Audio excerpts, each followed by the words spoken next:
ውድ ቤተሰቦች ተመልሼ መጥቻለሁ። ተመልሼ ስመጣ እንግዲህ ሩቲ ሀብቴን እንደዚህ አሸብርቄ ሸብረቅ አድርጌ ይዤላችሁ መጥቻለሁ ማለት ነው።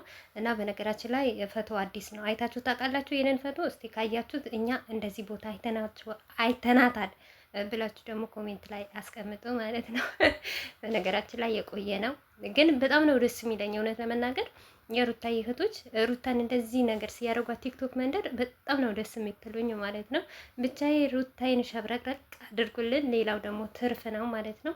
እንግዲህ አብርሽ ዛሬ የራት ግብዣ ይሁን የምሳ የመክሰስ ግብዣ ተደርጎለታል። እውነት ለመናገር እኔ ቪዲዮን አላየሁትም አላይም፣ ነገር ግን በአንዳንድ ቤት አይቼዋለሁ እና አፍያን ቤት አይቼዋለሁ፣ ሌላም ዩቱብ አይቼዋለሁ ማለት ነው። ይህ ኮሜንት ደግሞ እንዴት እንዳሳቀኝ የራሴ ግምት ማለት ነው። እውነት ቪዲዮን በውስጥ ሼር አድርገውልኛል ልጆች ቪዲዮ ስሪ መጥተዋል ብለው ማለት ነው። ነገር ግን እዛ ሼር በተደረገልኝ ገብቼ ሳየው ማለት ነው እንዴት እንዳሳቀኝ ማለት ነው ልነግራችሁ አልችልም። ከዚህ በፊት እኔም ቪዲዮ ሰርችበታለሁ በዚህ ነገር ማለት ነው። አሰላሙ አለይኩም ወራህመቱላሂ ወበረካቱ። ውድ ቤተሰቦቼ ሰላም ሰላም ብያለሁ። በያላችሁበት ሰላማችሁ ብዙ ዝተረፍረፍ ይበልልኝ። ይህንን ቪዲዮ ከወደዳችሁ ላይክ፣ ሼር፣ ሰብስክራይብ እያደረጋችሁ ቤተሰቡ ነው። እንግዲህ ከዚህም ሰሞን የሆነ ጊዜ አብርሽ ትዝ ይላችኋል ምሳ ግብዣ አድርጋለት ከዛ ሁላችንም ለምንድን ነው ጠረጴዛ የሌለሽ ለምን ሀብታም አይደለሽም ወይ ስንላት ነበረ። እንዲሁም ሎሌንስ ወጥቶም ደግሞ ጠረጴዛ ግዙላት ሌላ ነገር ይቅርባት እያናት ነበረ። እና ለዚህ ነገር ደግሞ እኔ ምላሽ ልስጣችሁ ዛሬ ማለት ነው።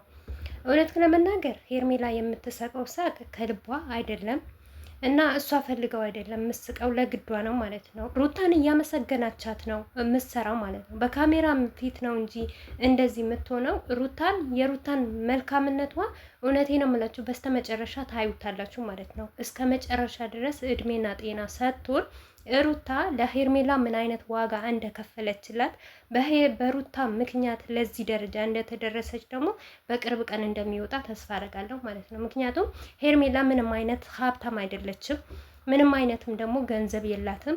የምትገዛው የምታረገውም ደግሞ የውሸት ማድረግ ነው ማለት ነው። አሁን ሰሞኑ እንዳያችሁ አይፎን ገዝቻለሁ ብላ ለዛ ለወንድሟ ነው ወይስ ለባልዋ ተብዬው ሰጥተዋለች ማለት ነው። እና ይህ ሁሉ ደግሞ ውሸት ነው ማለት ነው።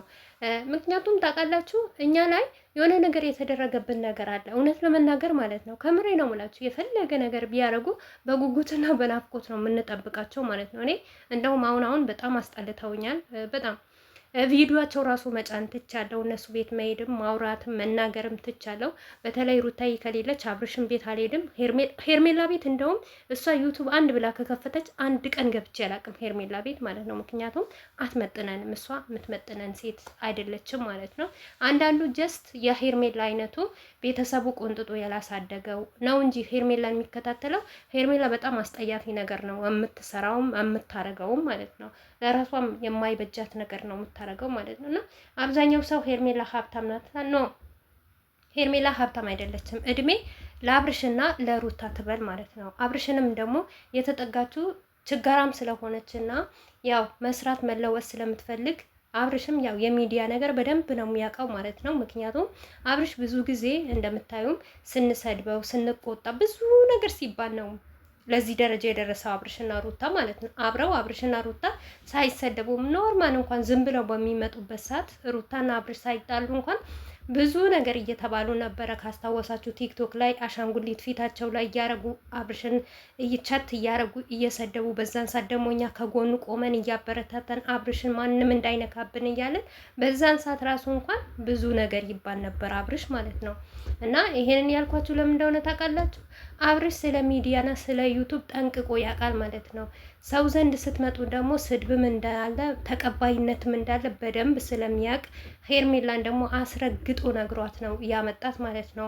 ሚዲያ ላይ ስትመጪ መሰደብ አለ መወደድም አለ እና ይሄንን ነገር ችለሽ ምሰሪ ከሆነ ለእኔ ችግር የለብኝም ብሎ ነው ያመጣት አብርሽ ማለት ነው። ይሄንም ለራሷ ልትፈስምስና ለራሷ ልታድግ ማለት ነው። አንድ ሰው ቆይ እናንተ ስታስቡት ከምሬ ነው እኮ ምላችሁ በአሁን ሰዓት ሰው በከፋበት ሰዓት ማለት ነው። እንዴት ነው እናንተ ቆይ የራሳችሁን ህይወት ሳታሸንፉ የራሳችሁን ኑሮ ሳታሸንፉ ለቤታችሁ እቃ እንኳን ሳይኖራችሁ ጠረጴዛ ሳይኖራችሁ የሰው ቤት ተከራይታችሁ ስትኖሩ እንዴት አድርጋችሁ ነው እናንተ?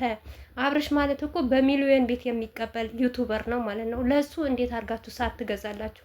እንዴት አድርጋችሁስ ቤት ትገዛላችሁ? ምክንያቱም ከዚህ በፊት ለአብርሽ ቤት ገዝቻለሁ ስትል ነበር።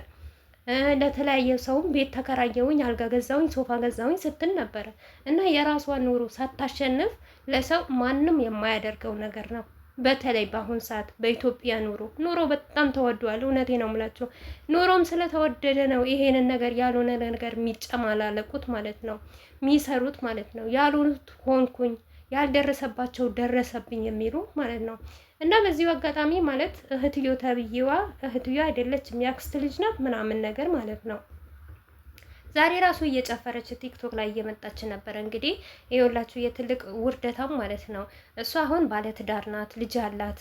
ልጇ በጣም ትልቅ ነው እና የመጣችበትን ምክንያት ደግሞ ያው እና አብርሽ ደግሞ ማንኛውም ሰው በኖርማል ነገር ይዘው አይመጡም። ምክንያቱም በኖርማል ይዘው ሲመጡ በአሁን ሰዓት በተለይ አብርሽ በሚከፍተው ዩቱብ ማንም ዞር ብሎ አያያቸውም ማለት ነው። በፊት ነበር አብርሽ በፊት ማንነቱን ሳይቀየር መልካም ጥሩ እያለ አንድ ሰው ዩቱብ ከከፈተ በአንድ ቀን እስከ 20 እስከ 30 ሰብስክራይብ ነበር የሚገባው ማለት ነው። በአሁን ሰዓት ሰው ሁሉ ኮሜንት ነው እንጂ ሄርሜላና አብርሽ በጣም ብዙ ሰው ነው የሚጠላቸው፣ ብዙ ሰው ነው አስተያየት የሚነግርባቸው። ግን ያው የኮሜንት ነገር ነው ጋጋታ አለ እንጂ ቤታቸው ማንም አይወዳቸው። ማንም ደግሞ የአብርሽና የሩታ አልኩኝ የሄርሜላ ነገር ማንም አልተቀበለውም። ጀስት እነሱ የሆኑት በቃ በባል ላይ ባል መደበር፣ በሚስት ላይ ሚስት መደበር፣ የሰውን ሚስት ሰርቆ ለራስ ማድረግ፣ ባልን ሰርቆ ለራስ ማድረግ እንደዛ የለመዱ ሰዎች ናቸው እንጂ አብርሽና ሄርሜላን የሚደግፉት እውነት ለመናገር በጣም የሚያስጠላና የሚደብር ስራ ነው የሚሰሩት ሁለቱም ማለት ነው። ቢያንስ እኮ አብርሽ ለልጁ እንኳን አይልም እንዴ? ሩታን ቢጠላት እንኳን ከሩታ ጋር መቀጠል ካይችሉ እንኳን 1 አመት 2 አመት እስከሚሞላው ድረስ ሼም ነው ብለው እንትን ይላሉ። ነገር ግን አብርሽም የሚረገጠው የሚሰደበው ለሄርሜላ ብሎ ነው። ሄርሜላም ደግሞ ወዳ ፈቅዳ አይደለም ለግዷ ነው። ምክንያቱም እሷ መስራት ስላለባት እና መለወጥ ስላለባት ነው። ገባችሁ አይደል? እንጂ እውነት ትክክለኛ ሀብታም አይደለችም። አሁን ለአክስትዮ ተብዬው ማለት ነው ቆይ በቅርብ ቀን ባለ ውለታዬ ናት አስታርቃኛለች እና ብለው ዩቱብ ካልከፈቱላት ማለት ነው። ከዛም ደግሞ ለሄርሜላ ወንድም ይቀጥላል ማለት ነው። እና እንደዚህ እያሉ ነው። ምክንያቱም አሁን ሄርሜላ በቤተሰባቸው ስታዩ ዩቱብ ከከፈተች በኋላ በጣም ትልቅ ደረጃ ደርሳለች። ሰብስክራይቧም ብዙ ወጥቷል። ተቀይራለች። በጣም ነው የተቀየረችው እውነት አምሮባታል ከአብርሽ ጋር ከተጨመረች በኋላ ማለት ነው። እና ይሄ ሁሉም ደግሞ የሩታ ውጤት ነው ማለት ነው። ሩታን አብዛኞቻችሁ ነው የምጠሏት ማለት ነው። እንደዚህ ናት ያናት። ሩታ እኮ በጣም ጀግና ናት። እውነቴ ነው የምላችሁ ሰውን ለማሳደግ ያላት ጥረት ማለት ነው። እንደሷ እኔ ጀግና ሴት አይቼ አላቅም። ከምር እንደሷ እኔ መልካም ሴት በሆነና ጀግናና ጠንካራ ሴት ሆኜ በዚህን አክል ባሌን አምኜ ለሰው ሰጥቼ እንዴ አንድ ሴት እንኳን ትጠራጠራለች እኮ ለምን ትላለች እኮ። ግን ሩታዬ ደግሞ ሁሌም ጠንበለል